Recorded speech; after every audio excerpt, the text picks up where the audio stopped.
विभूषणं यत् सम्पच्च सात्विकजनस्य यदेव नित्यम् यद्वा शरण्यमशरण्यजनस्य पुण्यं तत्संश्रयेम बकुळाभरणाङ्घ्रियुग्मम् ऋषिं जुषामहे कृष्णतृष्णा तत्त्वविबोधितम् सहस्रशाखां योद्राक्षी द्राविडीं ब्रह्मसंहिताम्.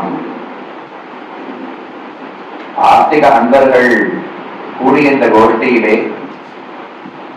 அனைவருக்கும் அடியனுடைய பிரணாமங்களை தெரிவித்துக் கொள்கிறேன். ஸ்ரீவே ராகவன் சுவாமி மற்றும் ரங்கசுவாமி சுவாமி அவர்களுடைய விண்ணப்பத்தின்படி சுவாமி நம்மாழ்வாருடைய வைகுணத்தை பற்றி 2 வார்த்தைகள் தெரிவிக்க வேண்டும் என்று துவங்குகிறேன். தற்போது நாம் வைகாசி மாதத்தில் இருக்கிறோம். வைகாசிக்கு பல சிறப்புகள் உண்டு. ஒன்று, காஞ்சிபுரம் வரதராஜ பெருமானுடைய பிரம்மோற்சவம் நடைபெறக்கூடிய மாதம். மற்றொரு சிறப்பு, ஆழ்வார்களுக்குள் தலைவரான சுவாமி நம்மாழ்வார், காரிமாறன், சடகோபன் அவர் அவதரித்த முக்கியமான மாதம். ஸ்ரீ வைஷ்ணவர்களுக்கு ஆண்டு கணக்கு எப்போது தொடங்குகிறது, புத்தாண்டு எப்போது பிறக்கிறது என்றால் ஐப்பசி மாதத்தில் என்று பெரியோர்கள் கூறுகிறார்கள். இது புதுசாக என் குழப்புகிறேன் நினைக்க வேண்டாம். ஏற்கனவே தையா சித்திரையான ஒரு குழப்பம் இருக்கு. நமக்கு குழப்பம் இல்லை, குழப்பம் ஏற்படுத்தப்படுகிறது. ஆனால் ஆழ்வார்களுடைய அவதாரத்தை பார்த்தோம் என்றால் முதலாழ்வார்கள் பொய்கையாழ்வார், புதத்தாழ்வார், தேயாழ்வார் இவர்கள் மூவரும் அவதரித்தது ஐப்பசி மாதத்தில் தான். அதனால் இந்த சம்பிரதாயம் வளர்ந்ததே அவர்கள் அவதாரத்தோடு. அதுக்கு முன்னால் இந்த வளர்ச்சி இப்போது இருக்கும் அளவுக்கு பரப்பு என்பது அந்த காலத்தில் கிடையாது. யாரோ சிலர் ரிஷிகள், முனிவர்கள், பெரிய ஆச்சாரியர்கள் இதை பின்பற்றி வந்திருக்கலாம். ஆனால் அனைவரும் இதை அறிந்து உஜ்ஜீவனம் அடையும்படிக்கு வளர்த்து கொடுத்தவர்கள் ஆழ்வார்கள் தான். அதனால் அவர்களுக்குள் முதல் ஆழ்வார்கள் அவதரித்தபடியாக ஐப்பசி மாதத்திலிருந்து தொடங்குகிறோம். அப்படி ஒவ்வொரு மாதத்திலும் பற்பல ஆழ்வார்கள் அவதரித்தார்கள். அது இந்த மாதம் வைகாசி மாதத்திலே சுவாமி நம்மாழ்வார் என்பவர் திருவதாரம் செய்தார். திருக்குருகூர் ஆழ்வார் திருநகரி என்று அவருடைய அவதார ஸ்தலத்திற்கு திருநாமம். ஆழ்வார் திருநகரிக்கு அருகிலே அப்பன் கோவில் என்று ஒரு கோயில் இன்றைக்கும் உள்ளது. அங்குதான் ஆழ்வார் அவதரித்தார். அவருடைய தகப்பனார் காரி என்பவர், தாயார் உடைய நங்கையார் என்று திருநாமம் பெற்றவள். மலையாள திவ்யதேசங்களுக்குள்ளே திருவன்பரிசாரம் என்று நாகர்கோவிலுக்கு அருகில ஒரு திவ்யதேசம், அதுதான் அவருடைய தாயாருடைய ஊர். அங்கிருந்து வந்தவள் தான் உடைய நங்கையார். அவளுக்கு மகனாக சுவாமி நம்மாழ்வார் அவதரித்தார். அவர் அவதரித்தது கலியுகம் பிறந்து சில நாட்களிலேயே. தற்போது கலியுகத்தின் 5127 வருடங்கள் முடிந்துள்ளன. அப்ப அத்தனை ஆண்டுகளுக்கு முன்னால் கலியுகத்தின் தொடக்கத்தில் தான் நம்மாழ்வாருடைய அவதாரம். வைகாசி மாதம் விசாக நட்சத்திரத்தில் அவதரித்தார்.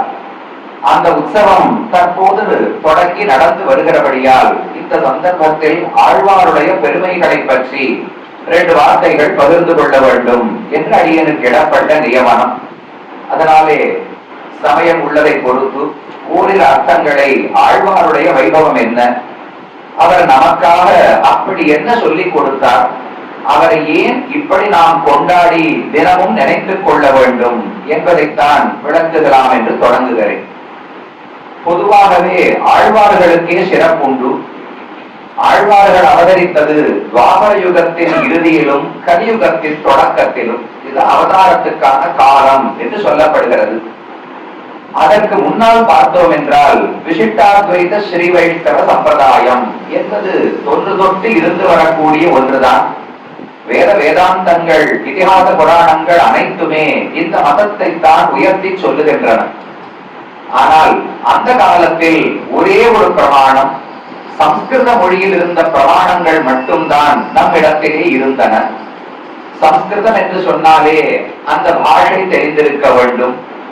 அதுவும் வேதங்களை கற்க வேண்டும் என்றால் அதற்கு சில தகுதிகள் இருக்க வேண்டும். குறிப்பிட்ட குலங்களில் பிறந்திருக்க வேண்டும், உபநயனம் ஆகியிருக்க வேண்டும். சில மாதங்களில் தான் வேதங்களை கற்கலாம், மற்ற மாதங்களில் கற்கக்கூடாது. இன்னபடிக்குத்தான் ஓதலாம் என்றெல்லாம் பல வரைமுறைகள் உண்டு. அப்படி இருந்த ஒரு காலத்தில் தான் பகவான் யோசித்தார். ஒவ்வொரு காலகட்டத்திற்கு ஏற்ப பகவான் பல முயற்சிகளை எடுக்கிறார் ஜீவாத்மாக்களை உஜ்ஜீவனம் அடைய வைப்பதற்காக. முதலில் வேதங்களை கொடுத்தார். அடுத்தது தானே எத்தனையோ அவதாரங்களை இந்த உலகத்திலே செய்து பல உபதேசங்களை செய்து நம்ம எல்லாம் நல்வழிப்படுத்த முயன்றார். அதுவும் பெரிதாக பயன் எதுவும் கொடுக்கவில்லை. ஒவ்வொரு அவதாரத்திலும் ஒரு 10 பேர் அல்லது 5 பேர் வேண்டுமானால் பகவானை யார் என்று உண்மையாக புரிந்து கொண்டு வைகுந்தத்தை அடைந்திருக்கலாம். அப்படி உயர்ந்த பக்தர்களை அந்த காலத்திலேயே கண்ணனால் கண்டுபிடிக்க முடியவில்லையாம். வாசுதேவ சர்வமிதி மகாத்மா சுதுர்லபா என்று பகவத்கீதையிலே கண்ணனுடைய வார்த்தை. வாசுதேவனே எல்லாம், எனக்கு அவர்தான் அடைய வேண்டிய இலக்கு, அதை அடைவதற்கான வழியும் அவர்தான், எனக்கு உயிர் வாழ்வதற்கான உணவும் அவர்தான், தண்ணீரும் அவர்தான், காப்பாளனும் அவர்தான், தாய் தந்தை மக்கள் சுற்றம் அனைத்துமே நாராயணன் தான் என்று இருக்கும் ஒரு பக்தனை நானும் தேடி தேடி பார்க்கிறேன். சுதுர்லபா, மிகவும் துர்லபம். அப்படி ஒருவன் கிடைப்பது மிக அரிதாக இருக்கிறது என்று கண்ணன் துவாபர யுகத்தினுடைய இறுதியிலே சொல்லுகிறார். அப்ப பகவானே அவதாரம் செய்த போதும் பரவலாக பலரும் பக்தர்களாக ஆனார்கள், உண்மையாக கண்ணனை புரிந்து கொண்டார்கள் என்று சொல்ல முடியாது. அதனால் தான் அடுத்த கட்டமாக பகவான் யோசித்து, இனி இது சம்ஸ்கிருத பிரமாணமாக மட்டும் இருந்தால் போராது, இந்த அர்த்தங்களை எளிய தமிழ் மொழியிலே அனைவரும் படித்து அறிந்து கொள்ளும்படிக்கு கொடுக்க வேண்டும் என்கிற ஒரு முடிவை எடுக்கிறார். அதற்காகத்தான் ஆழ்வார்கள் என்று ஒரு சிலரை பகவான் பிறப்பித்தார். ஆழ்வார்கள் எங்கோ வைகுந்தத்திலிருந்து இறங்கி வந்தவர்கள் என்று நினைக்க வேண்டாம். நம்மை போல் இந்த சம்சாரத்திலே இருந்த சில ஜீவாத்மாக்கள். நாமெல்லாம் ஜீவாத்மாக்கள், எத்தனையோ பிறவிகளாக பாவங்களையும் புண்ணியங்களையும் செய்திருக்கிறோம். அதனால கட்டுப்பட்டு இந்த சம்சாரத்தில் இருக்கிறோம். என்றைக்கு பாவ புண்ணியங்களை ஒழிக்கிறோமோ, முழுவதுமாக தீர்த்து விடுகிறோமோ, அன்றைக்கு வைகுந்தத்தை அடைய போகிறோம் என்று வேதங்கள் சொல்லுகின்றன. நம்மை போலவே இருக்கக்கூடிய ஒரு சில ஜீவாத்மாக்களை பகவான் தேர்ந்தெடுத்து அவர்களுக்கு மிக உயர்ந்த ஞானத்தையும் பக்தியும் அருள்கிறார். பொதுவாக ஞானம் வேண்டும் அல்லது பக்தி வளர வேண்டும் என்றால் அதற்கு நிறைய முயற்சிகள், தவம் செய்ய வேண்டும், நிறைய தியானம் செய்ய வேண்டும், வைராக்கியத்தை வளர்த்துக் கொள்ள வேண்டும். ரிஷிகளை பத்தி கேள்விப்படுகிறோம் அல்லவா? மலை உச்சியிலே நின்று 1000 ஆண்டுகள் கடும் தவம் புரிந்தார், நெருப்புக்கு நடுவிலே நின்று தவம் புரிந்தார், தண்ணீருக்குள்ளே இருந்து தவம் புரிந்தார். துருவன் என்று ஒரு சின்ன பிள்ளை 6 வயது குழந்தை 6 மாதத்துக்கு உணவே உண்ணாமல் முதல்ல 1 மாதத்துக்கு காய்கனிகளை மட்டும் உண்டு கொண்டானா, அடுத்த 1 மாதத்துக்கு கிழங்குகளை மட்டும் உண்டு கொண்டான், அடுத்த 1 மாதத்துக்கு காய்ந்த இலைகளை மட்டும் உண்டான், அடுத்த 1 மாதத்துக்கு தண்ணீர் மட்டும் குடித்தான், 5வது மாதத்தில் மூச்சு விடுவதோடு சரி, அதுக்கு மேல உணவே கிடையாது. இப்படி கடுமையான தவத்தை எல்லாம் செய்து இறுதியிலே பகவானை கண்டார்கள், உயர்ந்த ஞானத்தை பெற்றார்கள் ரிஷிகள். ஆனா அந்த எந்த கட்டமும் தேவைப்படாமல் ஒரு சில ஜீவாத்மாக்களுக்கு பகவான் விசேஷமான அனுகிரகத்தை செய்தான். அதைத்தான் மயர்வர மதிநலம் அருளினான் என்று ஆழ்வார் தானே பாடுகிறார். மயர்வு என்றால் ஒரு குற்றம், கலக்கம், மயக்கம்னு சொல்றோமோ இல்லையோ, அஞ்ஞானம், அறிவின்மை என்பதுதான் மயர்வு. மயர்வு அற, நமக்கு இருக்கக்கூடிய குழப்பங்கள், சந்தேகங்கள், அறிவின்மை, அது அனைத்தும் போகும்படிக்கு மதி நலம் அருளினன். ஆழ்வார்களுக்கு மதி என்றால் சிறந்த ஞானம், நலம் என்றால் பக்தி. ஞானத்தையும் பக்தியையும் பகவான் சேர்த்து அருளினானாம். ஞானம் மட்டும் இருந்தாலும் போராது. ஆழ்வார்கள் காலத்துல பாசுரங்களை பார்த்தாலே பக்தி இலக்கியம்னு சொல்றோமோ, தமிழர்களும் என்ன சொல்லுகிறோம், சங்க இலக்கியம் அப்படின்னு ஒவ்வொரு காலமா வரும்போது பக்தி இலக்கியம் அப்படின்னு சொல்லுகிறோமோ இல்லையோ. அப்ப ஞானம் மட்டும் இருந்தால் பகவானை அடைந்து விட முடியாது. அது பக்தியாக உருவமெடுக்க வேண்டும். ஞானம் வளர வளர அதனுடைய முதிர்ந்த நிலைதான் பக்தி என்று சொல்லப்படுகிறது. அந்த பக்தியையும் சேர்த்த ஆழ்வார்களுக்கு வழங்கினானாம். ஆயிரக்கணக்கான ஜென்மங்களில் முயற்சி எடுத்து எந்த ஞானத்தையும் பக்தியையும் ஒரு ஆத்மா சம்பாதிக்க வேண்டுமோ அதை ஒரு க்ஷணத்தில் பகவான் இந்த ஆழ்வார்களுக்கு அனுக்கிரகம் செய்தான். அதுதான் அவர்களுக்கு இருக்கக்கூடிய சிறப்பு. சம்பாதித்து ஒருத்தர் சொத்து சம்பாதிக்கிறார், சேர்த்து வச்சிருக்கார். இன்னொருத்தர் எதுவுமே பண்ணல, யாரோ ஒருத்தர் அவருக்கு அந்த மொத்த ரொக்கத்தையும் கொடுத்துட்டார், அதை கையில வாங்கி வச்சிட்டு இருக்கார். யாருக்கு உயர்வு சொல்லுவோம்? உலகத்தில் எப்போதுமே நாம உழைத்து சம்பாதித்ததற்குத்தான் பெருமை சொல்லுவார்கள். யாரோ கொண்டு வந்து நம்ம இடத்துல ஒரு பரிசு கொடுப்பது போல ஒரு 10 லட்சம் ரூபாய் கொடுத்தாருனால் சாமி அவர் அதுக்கு உழைக்கவே இல்லை, அதெல்லாம் ஒட்டவே ஒட்டாது, வந்த வேகத்துல உடனே ஓடி போய்விடும், இது நிற்காது. தானா சம்பாதித்து பணங்கள் வச்சிருக்காருன்னா அவரை உயர்வாக கொண்டாடுகிறோம் அல்லவா? ஆனா சம்பிரதாயத்துல அப்படி கிடையாது, நேர் மாறாகத்தான் கொண்டாட்டம். ரிஷிகள் எல்லாம் பல ஆண்டுகளுக்கு தவம் செய்து ஞானத்தை பெற்றார்கள்.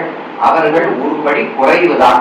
ஆழ்வார்கள் பகவானுடைய அருளாலே ஞானத்தையும் பக்தியையும் பெற்றார்கள். ஆழ்வார்கள் ரிஷிகளை விட பல மடங்கு உயர்ந்தவர்கள்.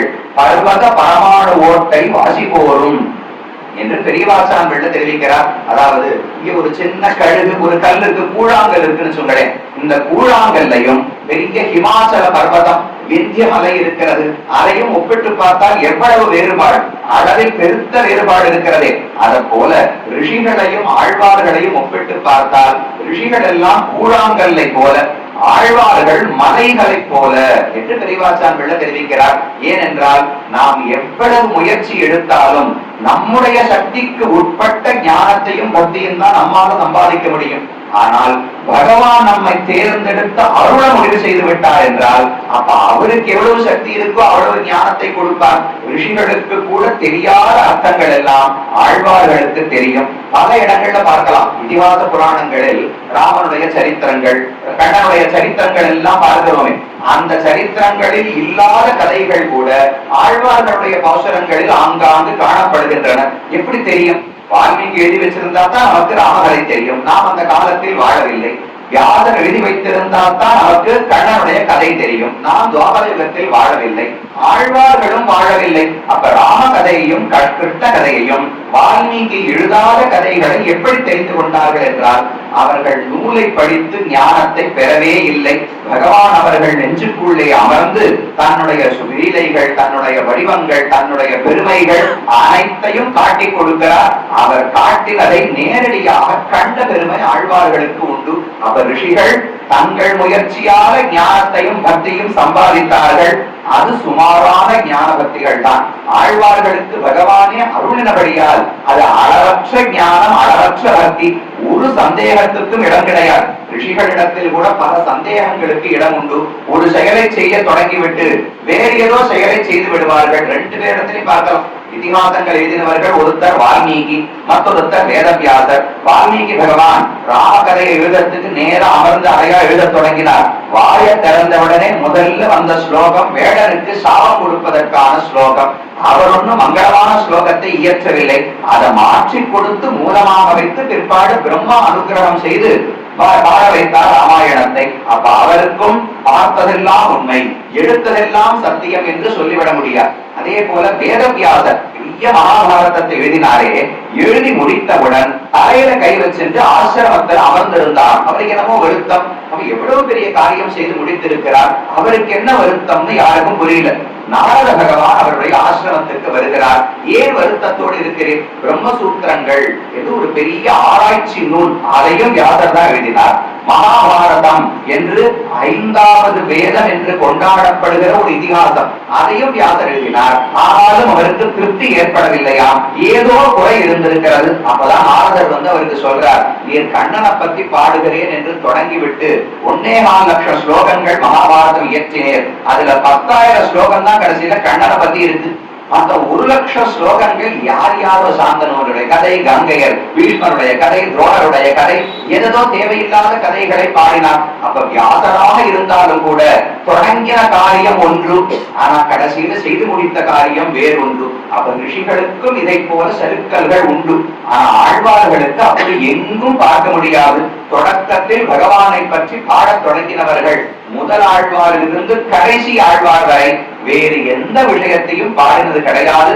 பேசித்தே பேசும் ஏககண்டர்கள்.